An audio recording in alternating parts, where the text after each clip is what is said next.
Margaret Schomburger, pues ese fue su nombre de nacimiento hasta que adquirió el apellido de su marido, nació en Hungría durante el año de 1897. Margaret Mahler se interesó desde la infancia por la ciencia, probablemente debido a la profesión de su padre, quien también era médico.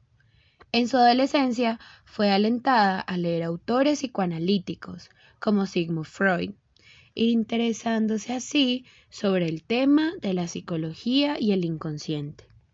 Mahler empezó la carrera de Historia del Arte en la Universidad de Budapest en 1916, pero terminó por cambiar y hacer medicina, siendo así trasladada a la Universidad de Múnich y empezando a especializarse así en pediatría. Sin embargo, en aquella época empezó a promoverse y acentuarse el antisemitismo, y ella, siendo de origen judío, decidió trasladarse a Jena hasta su graduación en 1922, viendo cómo el juego y las vinculaciones afectivas eran fundamentales en el desarrollo físico y mental de los menores. Ese mismo año, Margaret Mahler recibiría la noticia de que no podría permanecer en Alemania, viéndose así forzada a trasladarse a Viena. La autora había empezado ya en Jena a interesarse por las relaciones de apego entre padres e hijos, lo que una vez en Viena la llevó a interesarse de manera más activa por la teoría psicoanalítica y formarse en esta área. En 1933 entraría a formar parte del Instituto Psicoanalítico de Viena, empezando así a trabajar e investigar sobre la psicosis y el autismo. También consiguió ejercer en el Instituto Psicoanalítico de Filadelfia, siendo aceptada en la Sociedad Psicoanalítica de Nueva York y en el Instituto de Desarrollo Humano. Por esta misma época, Mahler establecería la mayor parte de su teoría respecto a la simbiosis madre e hijo y a la progresiva adquisición de identidad y autonomía.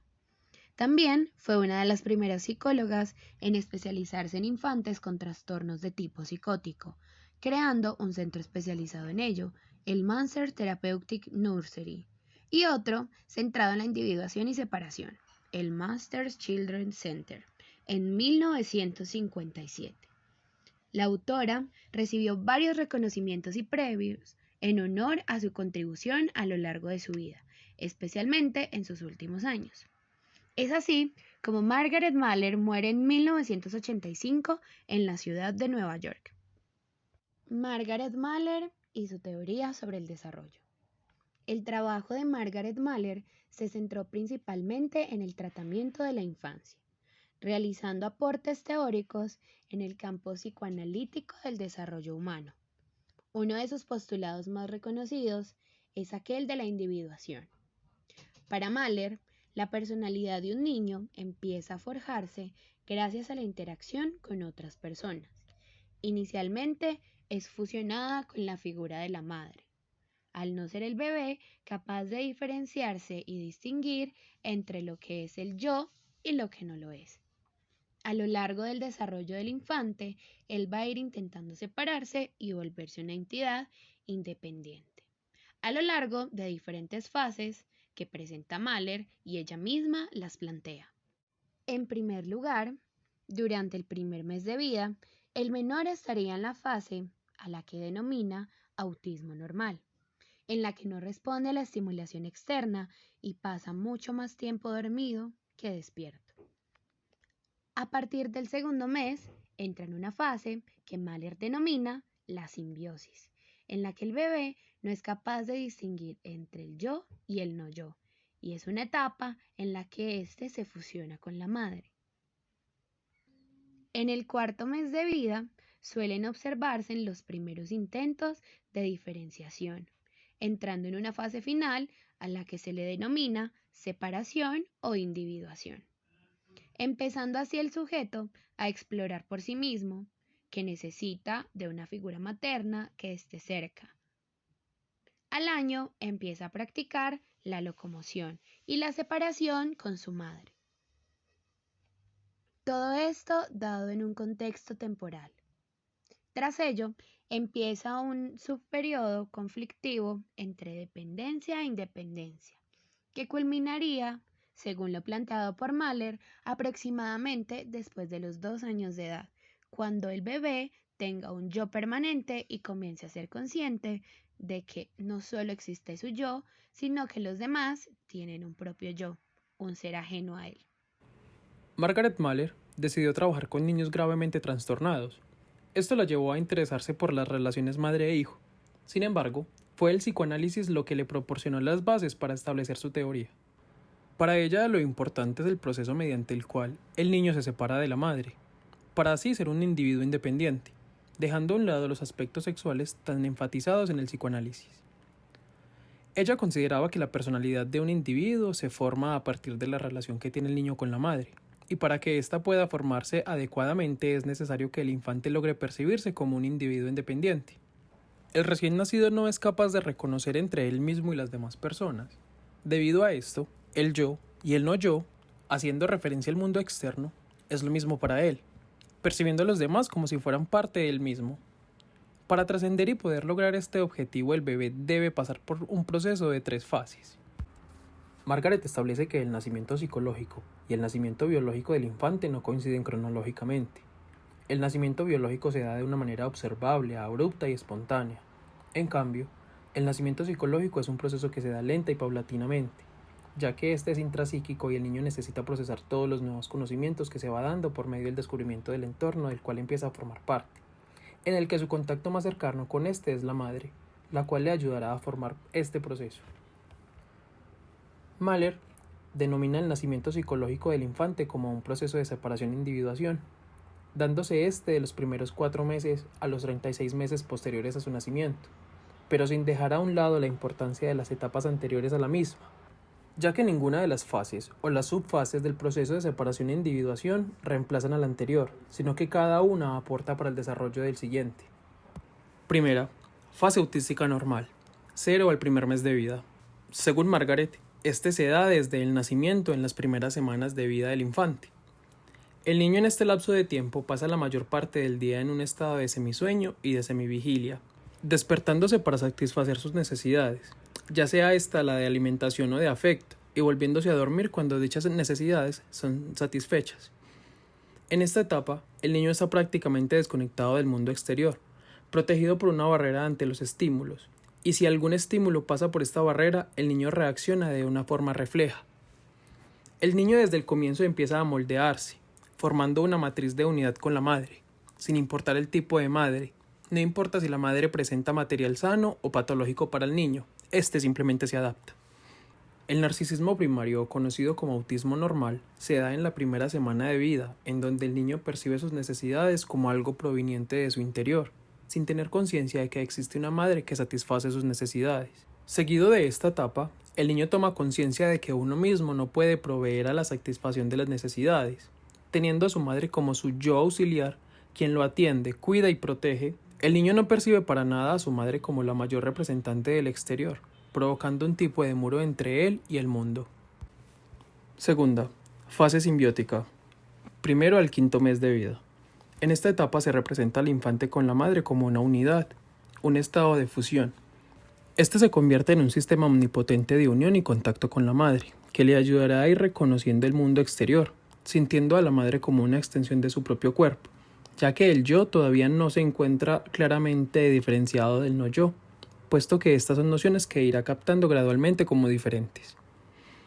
El niño depende totalmente de la madre, siendo esta la que cubra las necesidades del niño.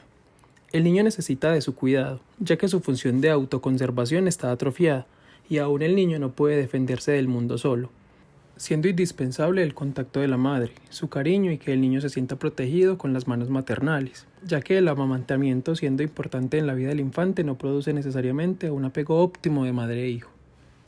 En esta fase, como en la anterior, también se pueden presentar patologías. En esta podría darse la psicosis simbiótica normal, siendo estos casos muy raros, existiendo un retraso y negación de funcionar separadamente de la madre, dando lugar al pánico en el organismo del infante, provocando la fragmentación del yo, provocando un fracaso en el proceso de separación e individuación. Tercera, fase de separación e individuación. mes quinto al 36 de vida. Esta es una fase normal del desarrollo que empieza alrededor de los 5 meses de edad de un infante normal. Margaret dice que el niño diferencia de su madre como alguien especial, quien abastece sus necesidades, tanto de alimento como de afecto. El niño comienza a separarse de la madre con miedo lentamente y después muy decididamente, permitiéndole descubrir su nuevo mundo en el cual vive. El mismo hecho de que el niño se separa de la madre le produce pánico, sin poder dominarlo bien, ya que el niño aún no puede hablar, pero se trata de una reacción conductual, en donde si la fase simbiótica ha sido demasiado exagerada, o sea, si la madre ha sobreprotegido demasiado al hijo, este segundo nacimiento psicológico será una reacción negativa, y el niño tendrá temor sin permitirse desarrollar normalmente esta etapa que recién comienza, la etapa en la que el niño logra separarse de la madre, rompiendo esa matriz formada en la fase anterior. Subfase de diferenciación y desarrollo de la imagen corporal, mes quinto al noveno. El niño empieza a sentir placer al producir percepciones sensoriales externas que se encuentran en maduración, como el hecho de mirar, escuchar y tocar. Para que ocurra esto debe haber existido un estado simbiótico óptimo, desde el cual pueda ocurrir una lenta y suave diferenciación con actos como tocar el rostro de la madre, jalar el cabello y las orejas y la nariz. Además, pone el cuerpo tenso para poder alejarse de la madre y admirarla a ella y a su entorno.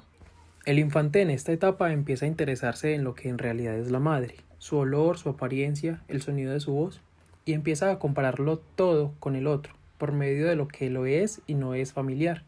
Si el niño percibe algo distinto de la madre, entrará en un tipo de ansiedad conocido como ansiedad ante extraños, y donde el niño intenta averiguar sobre el extraño cuando éste desvíe la mirada. Si el infante ha llegado a individuarse lo necesario como para poder diferenciar el rostro de su madre, tanto visual como táctil, no presentarán un alto grado de esta ansiedad ante extraños, pero un niño que no ha podido desarrollar una fase simbiótica óptima desarrollará un alto grado de ansiedad ante extraños. Subfase de ejercitación locomotriz, mes 9 al 15º de vida. Margaret describe que es esta etapa en donde el niño logra caminar, siendo este su primer gran paso hacia la independencia. Esta se divide en 2 periodos. Primer periodo de ejercitación. En este el infante empieza a alejarse físicamente de la madre por medio del gateo, haciendo pinitos, trepándose, poniéndose de pie pero todavía con ayuda. El niño en esta etapa empieza a gatear, descubriendo una libertad y oportunidades de conocer su mundo de manera distinta de cuando se encontraba en brazos de su madre, desarrollando nuevas actividades a distancia de su madre. El segundo periodo de ejercitación es donde ya existe la locomoción. El niño empieza a lograr el nivel máximo de individualidad, siendo esta la caminata libre en postura vertical. El niño ahora cambia su visión, su plano, permitiéndole descubrir nuevas perspectivas y placeres, pero también frustraciones inesperadas y cambiantes. Esta nueva etapa al niño le permite establecer una familiaridad con su mundo que es más amplio y también le permite gozar de la madre desde mayor distancia, ya que el niño a través de este proceso de maduración de su aparato locomotor empieza a aventurar y alejarse cada vez más de la progenitora, en donde por periodos largos de tiempo se encuentra tan absorbido de sus propias habilidades que parece que por momentos el niño se le ha olvidado la presencia de la madre, pero aún es necesario la proximidad física con ella. La importancia que tiene la marcha para el desarrollo emocional de un niño es tan grande que no se puede dejar de un lado, ya que la marcha permite al niño el aumento del descubrimiento y la prueba de la realidad. Además, es el primer paso hacia la formación de la identidad. Subfase de acercamiento o aproximación. En la segunda mitad del año de vida del infante, es decir, entre los 15 y los 24 meses, este se ha transformado y se hace cada vez más consciente de la separación física con su madre, en donde se puede observar un aumento de la ansiedad de separación. Al comienzo, este consiste sobre todo en el temor a la pérdida del objeto. Esta se nota con conductas como cuando el niño presenta constante interés en saber dónde se encuentra su madre. El tipo de acercamiento corporal que tiene el niño se da especialmente para restablecer el combustible, como nombra Mahler, que había sido caracterizado en el infante en el periodo de ejercitación. Estas conductas ambivalentes se dan por un conflicto entre el deseo de sentirse separado, grandioso y omnipotente, y por otro lado, tener una madre que mágicamente complete todos los deseos sin tener que pasar a reconocer que esa ayuda ha venido de afuera y de otro. Pero el deseo de estar unido con la madre y al mismo tiempo separado de ella para descubrir su mundo dándose cuenta de que aquí pasarían todos los conocidos berrinches, quejas y tristezas. En esta etapa de acercamiento el niño presenta dos conductas: la huida y el seguimiento de la madre. La huida se da por el temor a ser absorbido por la madre, pensando que no le va a permitir desarrollar sus nuevas adquisiciones locomotrices, y el seguimiento de la madre se da por el temor a la pérdida del objeto amado, en este caso, la madre. En este proceso es donde el niño comprende que muchas veces los deseos de su madre no serán siempre sus propios deseos, o viceversa, descubriendo que su madre estaba fuera del mundo, siendo la persona con quien quería compartir sus descubrimientos. Empieza además a ser consciente de que existen otros niños que pueden ser similares o no a él, pero que son diferentes a él, diferenciándolos en este caso de su yo. Es común que en esta fase se empiecen a dar celos y envidia con otros niños, como querer la galleta que el otro niño tiene. La consolidación de la individualidad y los comienzos de la constancia objetal emocional. En esta fase, el niño se encuentra más dulce y cariñoso, tiene menos caprichos y es colaborador. Es capaz de responder ante la ausencia de la madre de una mejor manera, gracias a la imagen interna de sí misma, soportando las frustraciones. En esta última fase, el proceso de separación e individuación se consolida en logros que el niño consiguió en todas sus etapas anteriores. La principal tarea de esta fase es el logro de una individualidad definida y el logro de un cierto grado de constancia objetal. En este mismo hay una estructuración de alcance del yo empezándose a desarrollar. Aquí se logra un sentimiento estable de entidad, como son los límites del yo, además de empezar a ocurrir la consolidación primitiva de la identidad sexual. En cuanto a la constancia objetal, implicando más que una simple representación del objeto de amor ausente, es además una unificación de lo bueno y lo malo, en donde el objeto de amor, este caso representado por la madre, no será rechazada ni cambiada por otro, aunque algunas veces pueda proporcionar satisfacciones. Aún así el niño añora el objeto sin rechazarlo porque se encuentra ausente. Es importante tener en cuenta que el niño en esta fase ya ha adquirido el lenguaje, ha sustituido algunas de sus anteriores formas de comunicarse, sin embargo no las abandona todas. Sigue jugando, pero sus juegos se vuelven más planificados, presentando gran interés por sus compañeros, amigos de juego y los otros adultos que no son sus padres.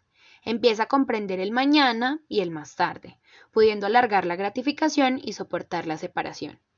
El niño además tiene un gran deseo de autonomía, que después del interés de la madre en ser la separadora y frustradora, empieza a formar el superyo del niño. Al final, el niño logra una separación completa de la madre, distinguiéndose a sí mismo de las demás personas en su alrededor y su contexto. Además, gracias a la constancia objetal del niño, logra independizarse por completo de su madre, logrando seguir con sus actividades y sus nuevos descubrimientos, mientras ella se encuentra ausente. Donald Wood Winnicott fue un pediatra, psiquiatra y psicoanalista que nació el 7 de abril de 1896 en Plymouth, Reino Unido, y murió el 25 de enero de 1971 en Londres a sus 85 años. Entre 1914 y 1918, Winnicott suspendió sus estudios como pediatra para servir como cirujano en un navío destructor durante la Primera Guerra Mundial. Al volver, continuó estudiando y se graduó como médico especializado en pediatría en 1920. Comenzó a trabajar como pediatra en 1923 en el Paddington Green Children's Hospital de Londres. En ese mismo año se casó con su primera esposa, Alice Taylor, de quien se divorció en 1951 para casarse con Elsie Claire Mimo, una trabajadora social y psicoanalista. Winnicott ingresa a la Sociedad Psicoanalítica Británica en 1927. Fue presidente de la misma entre 1956 y 1959 y nuevamente entre 1965 y 1968. Desarrolló una concepción sobre el proceso de maduración y la tarea de la madre, dando cuenta de un espacio intermedio entre el mundo interno y externo. Su extensa obra aportó ideas originales sobre el desarrollo temprano, principalmente sobre la vulnerabilidad del niño y la importancia de su dependencia de la madre. Algunos conceptos importantes de la teoría de Winnicott son el falso self, la madre suficientemente buena o apenas buena, el holding o sostenimiento, el handing o manipulación y los objetos o fenómenos transicionales. Su obra se centra en la relación dialéctica entre madre e hijo, considerando al padre un sostén para el mantenimiento del núcleo familiar. La madre es una figura fundamental en el desarrollo psicológico del menor, siendo la conductora emocional de ésta la que va a determinar si el bebé puede alcanzar su verdadero self. Winnicott, al igual que otros psicoanalistas teóricos y clínicos, está interesado en conocer los procesos y fenómenos involucrados en la constitución, desarrollo y funcionamiento que ocurren en el aparato psíquico de un individuo, así como también de sus posibles patologías. Uno de los grandes aportes de este autor es profundizar en el conocimiento sobre el desarrollo psíquico del bebé, y su teoría queda expuesta en su publicación de 1945, Desarrollo emocional primitivo. Su obra se centra en la relación diádica. La diádica es un término registrado por el sociólogo George Simmel, refiriéndose a los grupos sociales compuestos por dos personas, madre e hijo en este caso, considerando al padre como un sostén para el mantenimiento del núcleo familiar y la madre, que es una figura fundamental en el desarrollo del menor, siendo esta la conductora emocional quien va a determinar si el bebé puede alcanzar su verdadero self al servirle como un yo auxiliador. Este concepto del self lo podemos definir como el uno mismo. Winnicott pensaba que el falso self era nuestro ser externo, encargado de verse ordenado y compuesto para formar parte de la sociedad. Por el otro lado, nuestro verdadero self era el sentido interior de ser, que era el único capaz de ejercer la creatividad. Entonces, Winnicott nos planteaba lo siguiente: ¿y qué es ese algo importante que se da en los primeros 5 o 6 meses?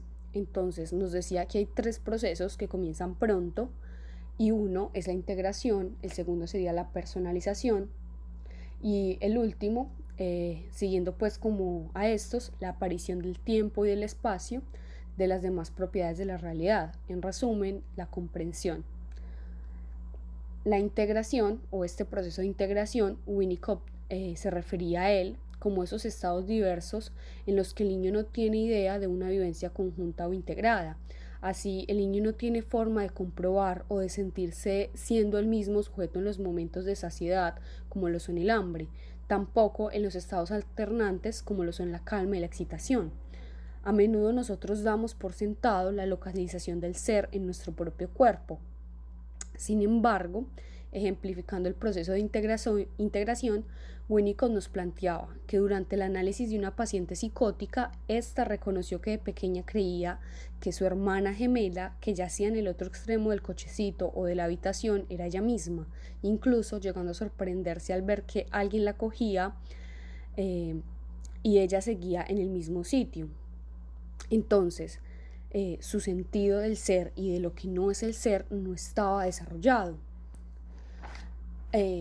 Siguiendo pues con el proceso de la personalización, Winnicott nos hablaba de que era habitar en el propio cuerpo, sentirlo propio, estable, confiable. Para ejemplificar este proceso, el autor se vale de procesos de despersonalización, tanto cuando el fruto de las graves patologías o situaciones traumáticas, como lo es la falta de sueño, que esta afecta el registro corporal habitual, provocando vivencias de extrañeza y ajenidad en el propio cuerpo. Agrega que los momentos iniciales del desarrollo, de la integración y de la personalización del bebé tienen lugar en la madre, o mejor dicho, en la unidad que ella conforma con su bebé. Y si todo va bien, el protagonista de dichas vivencias pasa a ser el bebé, quien progresivamente integrará en su cuerpo el erotismo y asumirá el cuidado y defensa de su cuerpo.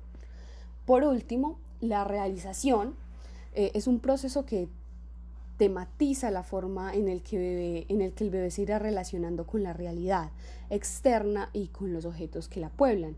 Para explicarlo, el autor detalla el encuentro madre-bebé durante las secuencias de amamantamiento.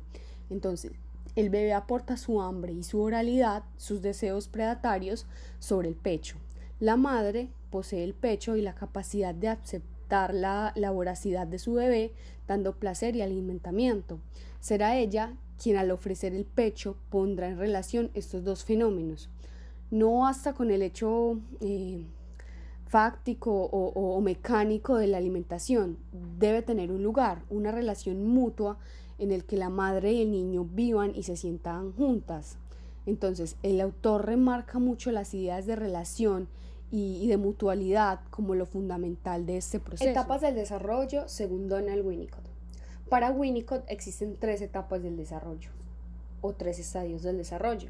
La primera, que es la dependencia más absoluta, que va desde los 0 a los 6 meses. El segundo, que es la dependencia relativa, que va desde los 6 meses a los 2 años. Y finalmente hacia la independencia, llegando hasta la adolescencia. Obviamente el desarrollo se da desde el parto, y aquí tenemos un primer momento donde tenemos una madre que está en situación de indefensión, pero también con la ilusión por la llegada del niño, un padre que está presente física y emocionalmente para contener, para apoyar, y evidentemente un niño que requiere los mayores cuidados. Tenemos esta primera etapa, dependencia absoluta, que es aquí donde el niño depende absolutamente en los primeros meses del cuidado de los otros para cubrirse y alimentarse. Pero él no diferencia el mundo interno del externo. De hecho, cree que él ha creado el mundo en el que existe, y esto es alimentado por su propio deseo de voluntad. La necesidad de satisfacción por lo general es inmediata, y a medida que avanza el tiempo se va logrando esa independencia y autonomía. Pasamos al segundo estadio de la independencia relativa, y es que aquí el niño empieza a diferenciar el lactante, empieza a diferenciar entre el yo y el no yo, entre el mundo externo e interno, y se dan los pasos hacia la autonomía. Y la presentación del objeto transicional. Aquí también el infante es consciente de su necesidad y de sus acciones, por ejemplo el llorar, que causan una reacción que regresa a la madre. Aquí empieza el proceso de desvinculación gradual, donde progresivamente el niño cubre las necesidades que ya no cubre la madre. Finalmente, el tercer estadio hacia la independencia, que abarca toda la niñez hasta la adolescencia, y que se da la consolidación del yo, la confianza en uno mismo y del entorno. Los objetos transicionales en la primera infancia pueden estar encarnados por cobijas, muñecas o una acción como chuparse el dedo. Este simboliza un objeto parcial, como por ejemplo el pecho materno, que permite al niño esperar sin desesperar el regreso de la madre. Los padres reconocen el valor del objeto y lo trasladan al bebé, ofreciéndoselo para calmarlo. Esto le permite sentirse seguro mientras va ganando independencia y se va separando a sí mismo o el self del otro, que sería la madre. Para que la relación con el objeto se constituya y se mantenga, se requiere tanto la presencia real y concreta de la madre como una representación interna y un vínculo establecido en el interior del niño con ella. Entre la presencia y la ausencia de la madre se crea una brecha, por lo cual el niño genera un despliegue de procesos mentales para transitar esta brecha, la cual es acompañada por su madre con sus cuidados. El vínculo con estos objetos suele prolongarse durante la primera infancia, generando una importante dependencia y dando espacio al espacio transicional. Este espacio, habitado por los fenómenos y objetos transicionales, según Winnicott, define al espacio transicional como un espacio virtual o potencial que se va generando en la medida que va siendo ocupado. La madre suficientemente buena. Es el caso de la madre que crea un ambiente facilitador que permita que se desarrolle el potencial del niño. El papel de esta madre es crear la ilusión de omnipotencia asociada al principio del placer, para luego desilusionarlo, acentuando el principio de realidad. Winnicott reflexiona acerca de lo fundamental de la existencia de un ambiente facilitador y de una madre suficientemente buena. Serían estos dos conceptos cruciales al intentar explicar los requisitos necesarios para que el bebé se desarrolle saludablemente. Lo suficientemente buena implica fallos y pequeños lapsos de ausencias inevitables en un comienzo, que frustrarán mínimamente al bebé, pero que contribuirán a su desarrollo psíquico. Las ausencias muy breves, como no recurrir automáticamente a la satisfacción inmediata del bebé, o los fallos pequeños, como por ejemplo no siempre conocer la razón del llanto o demanda de su hijo, progresivamente permitirá que se incorpore la continuidad existencial del objeto y del sí mismo. Es decir, poco a poco, el bebé logrará tolerar estos fallos y ausencias sin la sensación de desgarramiento inicial, pues va incorporando el hecho de que la madre siempre estará y él no se desintegrará ante la frustración. La madre es una figura fundamental en el desarrollo psíquico del menor, siendo la conducta emocional de ésta la que va a determinar si el bebé puede alcanzar su verdadero self. Dentro de las funciones maternales está el holding o sostenimiento de la madre hacia el bebé, que permite que éste adquiera seguridad y que se sienta amado, permitiendo que integre la representación del sí mismo y de los demás. También está el handing o manipulación. Es la manipulación que hace del cuerpo de su bebé, al bañarlo, cambiarlo, vestirlo, entre otros, lo cual es responsable de la correspondencia entre la fantasía y la realidad, en la medida en que la madre puede adaptarse a las necesidades bioemocionales del bebé.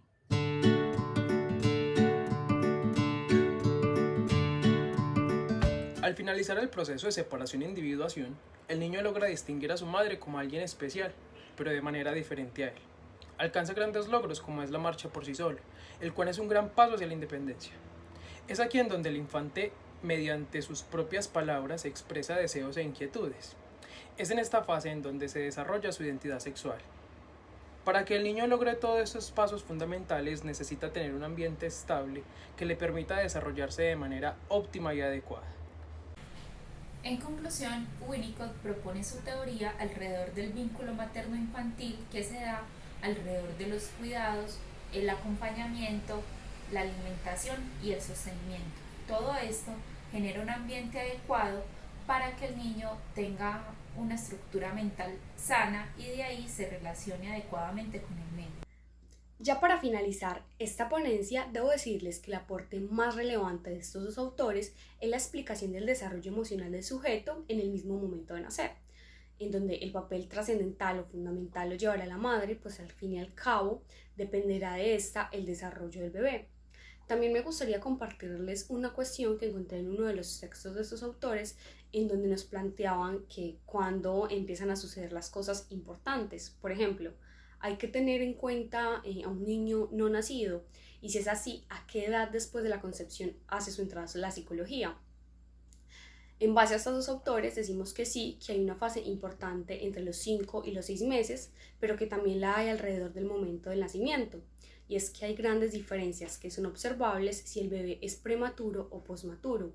Y es que al finalizar los 9 meses de gestación, el pequeño estará maduro para ese desarrollo psicológico.